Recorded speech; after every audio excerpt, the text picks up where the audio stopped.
Halo semuanya, perkenalkan nama aku Renita Puspananda.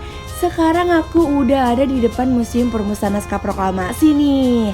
Nah, aku mau ajak kalian untuk lihat sejarah perumusan Naskah Proklamasi, tepatnya di Jalan Imam Bonjol nomor 1 di kota Jakarta Pusat.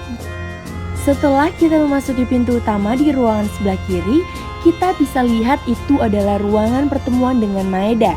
Pada 16 Agustus 1945, Bung Karno, Bung Hatta, dan juga Ahmad Subarjo diterima oleh Laksamana Muda Tadashi Maeda di kediamannya sekitar pukul 10 malam, sepulang dari Rengas Dengklok. Mereka menjelaskan kepada media tentang akan diadakannya pertemuan untuk persiapan menjelang Indonesia merdeka. Menjelang dini hari sekitar pukul 3 waktu Indonesia Barat 17 Agustus 1945, Bung Karno, Bung Hatta, dan Ahmad Subarjo memasuki ruang makan.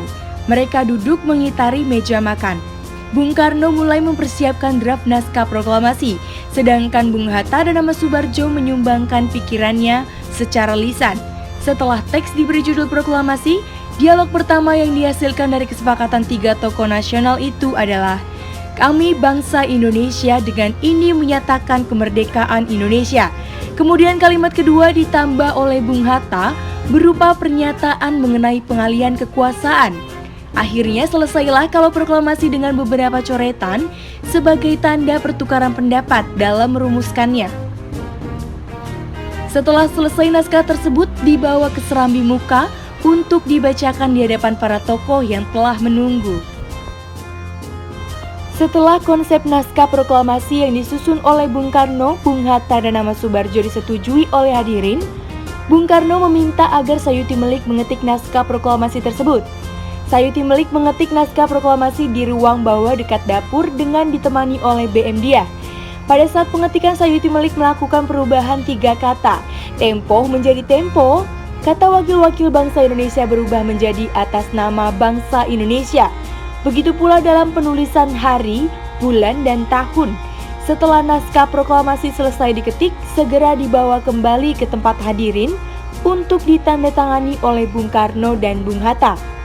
Bung Karno dan Bung Hatta menandatangani naskah tersebut di atas piano yang terdapat di bawah tangga ruangan. Pengesahan naskah proklamasi yang telah dirumuskan oleh Bung Karno, Bung Hatta, dan Ahmad Subarjo dibawa ke serambi muka, menemui para hadirin yang telah menunggu. Bung Karno kemudian membacakan rumusan pernyataan kemerdekaan yang telah dibuat itu secara perlahan-lahan dan berulang-ulang. Sesudah itu beliau bertanya pada hadirin setuju atau tidaknya terhadap rumusan itu. Menurut Bung Hatta, jawaban dari hadirin adalah gemuruh suara menyatakan setuju. Kemudian diulangi lagi pertanyaan oleh Bung Karno. Benar-benar saudara setuju? Jawabannya adalah sama, yaitu setuju.